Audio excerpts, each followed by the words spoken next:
हमारे बड़े भैया अजय राव जी, जो पूर्व मुख्यमंत्री और प्रदेश अध्यक्ष, आपको बहुत बहुत धन्यवाद नमस्कार करती हूँ मैं। और यहाँ पे बैठे हमारे अध्यक्ष जी इमरान साहब जी और सीनेट कमेटी के सदस्य राशिद खान जी और यहाँ संचालन कर रहे एजाज खान जी, आप सभी को बहुत बहुत प्रणाम है। हर व्यक्ति का नाम भी ले सकती क्योंकि बस समय का अभाव है, लेकिन आप सभी मेरे दिल में आप सभी का मान सम्मान करती हूँ, प्रणाम।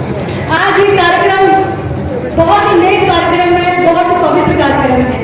इस कार्यक्रम का उद्देश्य बहुत अच्छा है, वो है राष्ट्रीय एकता। आज मैं ये भी कहूंगी आप सभी को कि पैगंबर मोहम्मद साहब का जन्मदिन की बहुत बहुत मुबारकबाद हो। और यह मेरी लिए सौभाग्य की बात है कि इस कार्यक्रम में मैं मौजूद हूँ।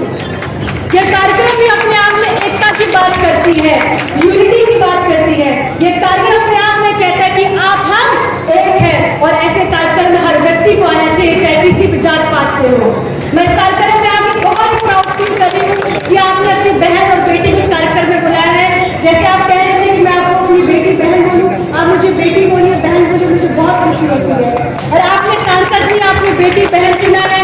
ये बेटी बहन जब सदन में नारा लगाने का समय आता तो आपकी बेटी बहन कभी पीछे नहीं मिलती है। अभी सदन में हमने वोट चोरी का नारा लगाया, क्या आपने देखा उसको? वोट चोरी का नारा लगाया था कि लगाया था? लगाया था। वोट चोरी का नारा लगाया था, वहां से हमने संदेश दिया कि सरकार में जो लोग बैठे मनमानी नहीं कर सकते हैं। हम लोग सड़क पे बैठ के धरना प्रदर्शन किए और वहां से मैसेज दिए कि वोट चोरी चलेगी तो उसका हम लोग बदला लेंगे। आज इस कार्यक्रम में ये कहूंगी कि जो कार्यक्रम का उद्देश्य है वो है एकता, यूनिटी। लेकिन इस कार्यक्रम का उद्देश्य ये क्यों पड़ा है? राष्ट्रीय एकता की कार्यक्रम का उद्देश्य क्यों है? एकता इसीलिए पड़ा है क्योंकि हमारे देश में हिंदू मुसलमान को लगातार उनको बांटा जा रहा है। बांटा जा रहा है कि नहीं बांटा जा रहा है? कैसे बांटा जा रहा है? आज के हमारे बीच में नफरत बोल के बांटा जा रहा है। सरकार आएगी, सरकार जाएगी, लेकिन देश का लोकतंत्र, संविधान बचना चाहिए, उसके लिए आपको आवाज उठाना चाहिए। आज आपकी बेटी, आपकी बहन आपके सामने खड़े होकर कह रही है 27 में आपने साथ नहीं दिया, सरकार आने जाने के बाद छोड़े आपका संविधान भी नहीं बचेगा। मैं ये कहूंगी जब जब एकता की बात आती है तो मुंह तोड़ जवाब दीजिए कि जो नफरत होता है उसका विभाग मिट जाता है, जो मोहब्बत होता है वो अमर हो जाता है। आप हम सबको दिल में दिमाग में भर दीजिए कि जो नफरत आप बोल रहे हैं उनको यहाँ से उठा फेंक दीजिए। हर व्यक्ति को मैं यहाँ कहूंगी कि आपका संविधान जब तक रहेगा तब तक आप सुरक्षित रहेंगे। जब तक आपका संविधान रहेगा तब अपनी बात रख सकते हैं, लेकिन जब संविधान सुरक्षित ही रहेगा तो न आप न हम सुरक्षित रहेंगे। हमें लगातार हमारे बीच में नफरत फैलाया जा रहा है। कभी कहते हैं धर्म के नाम पे, कभी मस्जिद के नाम से, कभी मंदिर के नाम से, लेकिन हर धर्म सिखाता है इंसानियत और उससे ऊपर सिखाता है एकता, भाईचारा। कोई धर्म नफरत नहीं सिखाता है, कोई नफरत सिखा रहा है तो भारतीय जनता पार्टी के लोग सिखा रहे हैं। कोई धर्म नहीं सिखाता कि आप सबको भाईचारा खत्म कर लीजिए, हर धर्म नहीं सिखाता है कि आप सब एक है। मैं सबसे ये कहूंगी कि जब आपकी बेटी शपथ लेके गई थी तो आपकी बेटी ने इसी का शपथ लिया था, और जब जब इस पे आ जाएगी तब तक प्रिया सरोज के साथ खड़ी रहेगी और हमेशा धरना प्रदर्शन देगी, आपकी आवाज बनेगी। मैं ये कहूंगी कि नफरतों के साए में मोहब्बत के फूल खिलेंगे, हम समाजवादी हैं, हम इंकलाब लाएंगे। अजय राय जी को मैं ये कहूंगी, मुझे आपसे बहुत कुछ सीखना है। आज बड़े लीडर में आपके साथ में बेटी की समान हूँ। मैंने हमेशा आपके बारे में सुना था कि आप हमेशा एक कार्यकर्ता की तरह काम करते हैं, पार्टी के लिए काम करते हैं, और हमेशा जमीन से जुड़े रहता है। और मैं सांसद तो बन रही हूँ, लेकिन बहुत कुछ मुझे आपसे सीखना है और आगे भी मैं सीखती रहूंगी। और मैं ये भी कहूँगी कि आज हम लोग को सोचना चाहिए कि ऐसी कौन सी छोटी छोटी बातें हैं जो एकता और यूनिटी को बचा कर रख सकती है। हम सबको इस कार्यक्रम से सीख के जाना चाहिए कि हमारे गली मोहल्ले घर में अमन की बात हो, भाईचारे की बात हो। हम सबको ये सीखना चाहिए कि कौन सा व्यक्ति है जो संविधान की बात करे, भाईचारे की बात करे। जो सत्ता में लोग बैठे हैं कहते हैं सबका साथ सबका विकास, मैं कहती हूँ सबकी बात कुछ का विकास। ये कहते हैं न्यू इंडिया, मैं कहती हूँ किस बात का न्यू इंडिया? पूरे देश में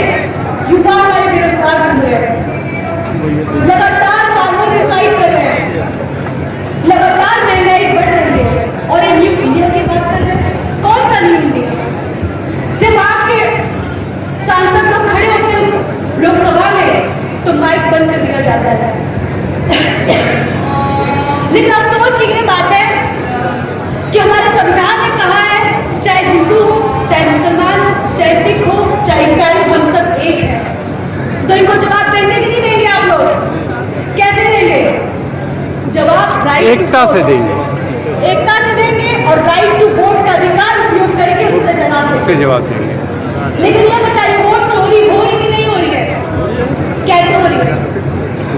2 घंटा बंद कर 2 घंटा बंद वोट चोरी कैसे हो रही है? 2 घंटा बंद कर दिया जाता है। वोट चोरी कोई देश का मुद्दा है, वोट चोरी किसी पार्टी का मुद्दा नहीं है, वो प्रिया सोच का मुद्दा नहीं है। वोट चोरी जो है आपका मुद्दा है, वो जनता का मुद्दा है, वो देश का मुद्दा है। इसके लिए आपको सड़क पे आना पड़ेगा। अगर आप सड़क पर नहीं आएंगे तो वोटर लिस्ट से आपका बिना काट दिया जाएगा, काटा दिया जाएगा या काटा दिया जाएगा। तो ये मुद्दा किसका है? किसी पार्टी का मुद्दा नहीं है। हमारे देश में हिंदू, मुसलमान, सिख, ईसाई, पिछड़ा दलित सभी लोग एक साथ हो। जब एक साथ हो तो हमको कोई रोक नहीं सकता है। ये देश किसी पार्टी का नहीं है, ये देश 140 करोड़ जनता का है और इस पर राज करे कोई जनता राज करे, कोई पार्टी राज नहीं करेगा।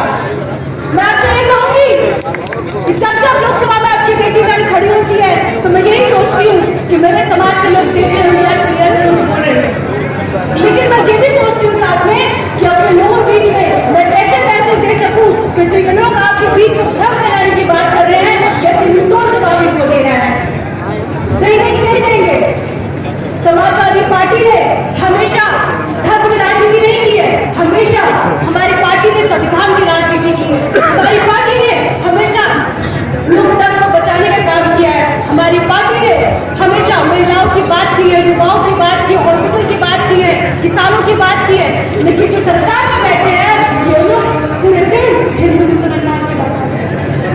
इसीलिए कार्यक्रम रखा गया है बताने के लिए, उनको संदेश देने के लिए कि आप और हम एक है और इस एकता को कोई तोड़ नहीं सकता। जब तक हमारे देश में बाबा साहब ने लिखा संविधान है, हमारे देश में एकता तभी तक रहेगी जब तक आपके हमारे बीच में भाईचारा, एकता और स्नेह और प्रेम रहेगा।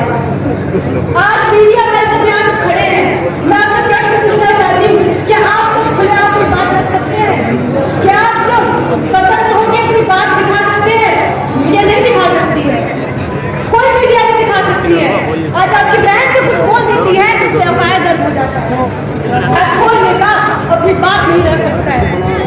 ये हमारे देश के हालात है, इसीलिए कहती हूँ सरकार आएगी जाएगी, लेकिन आपको अपने संविधान लोकतंत्र को बचा के रखना है।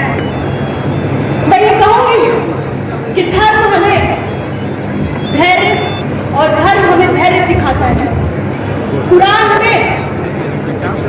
कुरान हमें इंसाफ मोहब्बत सिखाता है, लेकिन दोनों जो धर्म अपने हैं कुरान, ये कभी हमें नफरत नहीं सिखाता। नफरत कौन सिखा रहा है यहाँ पे?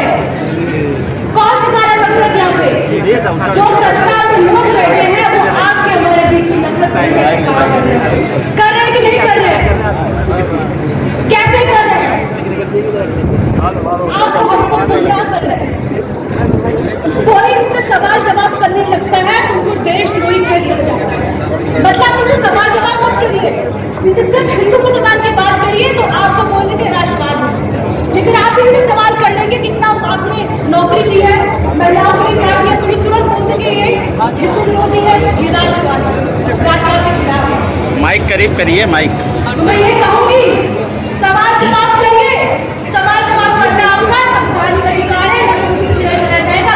अगर आप नेता चुनते हैं तो नेता ने सवाल करने का अधिकार भी आपको संविधान ने दिया है, तो सवाल करने से कभी डरिएगा मत। जो डर है आप सोचिए आपने अपने संविधान का अधिकार का उपयोग नहीं किया है। आर्टिकल 40 में राइट टू इक्वालिटी लिखा है, राइट टू इक्वालिटी मतलब समानता का अधिकार। आर्टिकल 50 में लिखा है prohibition of discrimination on the basis of caste, sex and place of birth, मतलब किसी व्यक्ति को पर डिस्क्रिमिनेशन किया जाता है जात पात के नाम पे, लिंग के नाम पे, भेदभाव किया जाता है तो गलत है।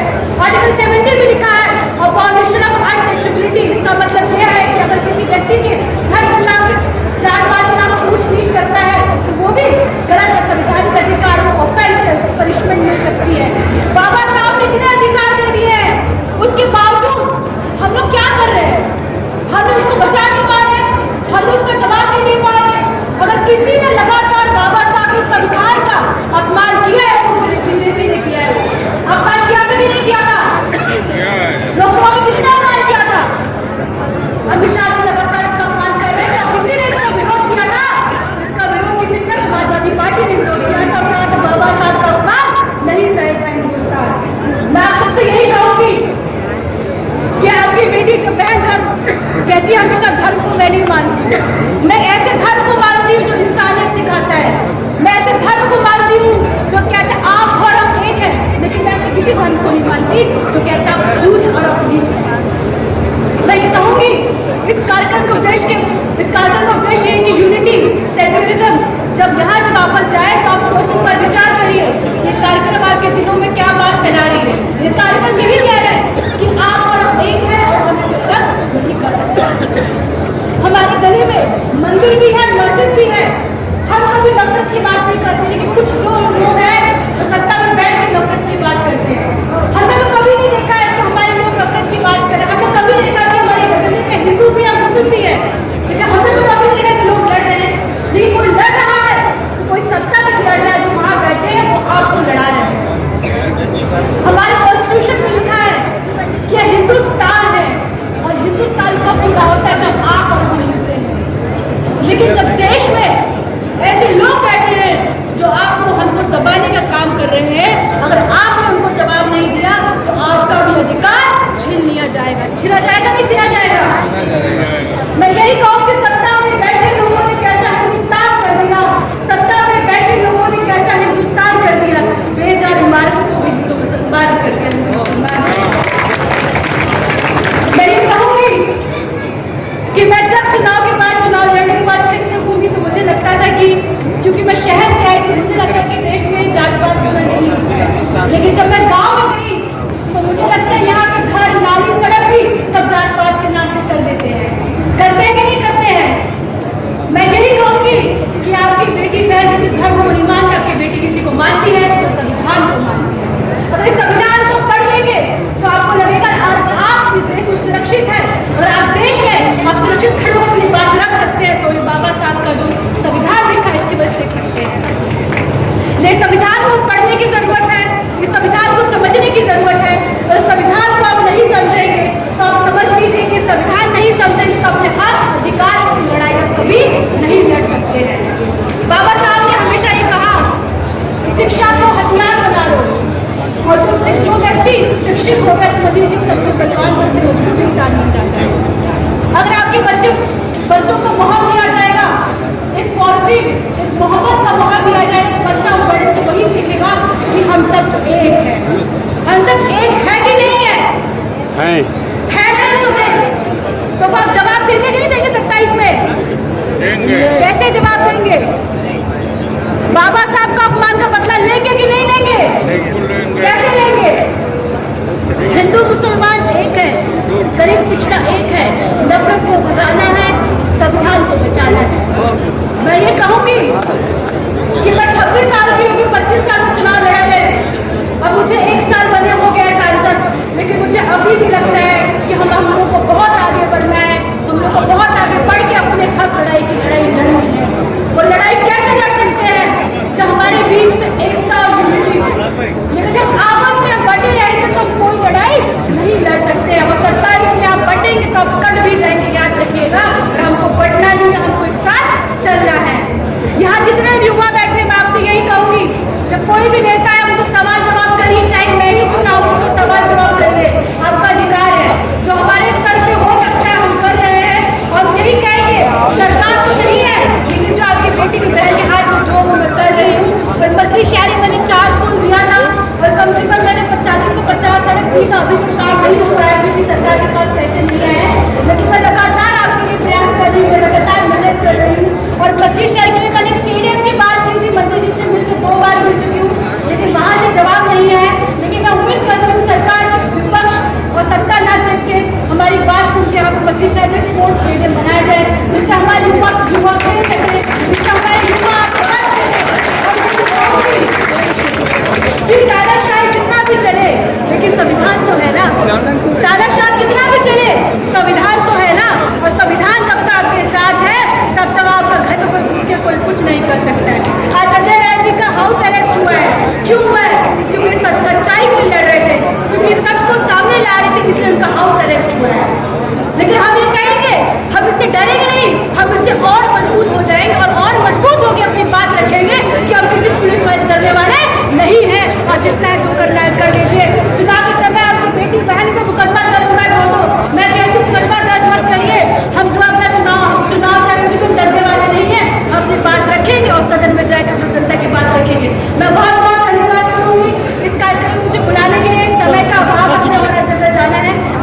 यही कहूंगी, इस कार्यक्रम का जो उद्देश्य है बहुत ही अच्छा है। ये यूनिटी की बात करता है, एकता की बात करता है, सेक्युलरिज्म की बात करता है, और हम सबको इसी को साथ लेकर आगे चलना चाहिए। हर व्यक्ति को धन्यवाद, हर कार्यक्रम में बैठे सभी सम्मानित नेतागणों को धन्यवाद, अजय राय जी को धन्यवाद, बहुत बहुत धन्यवाद। नमस्कार, जय हिंद, जय भारत।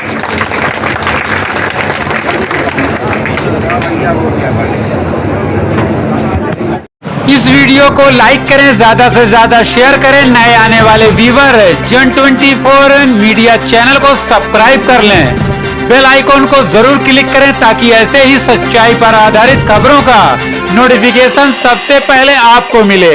सच की आवाज सच के साथ फिर मिलेंगे अगली खबर के साथ। जय हिंद, जय भारत।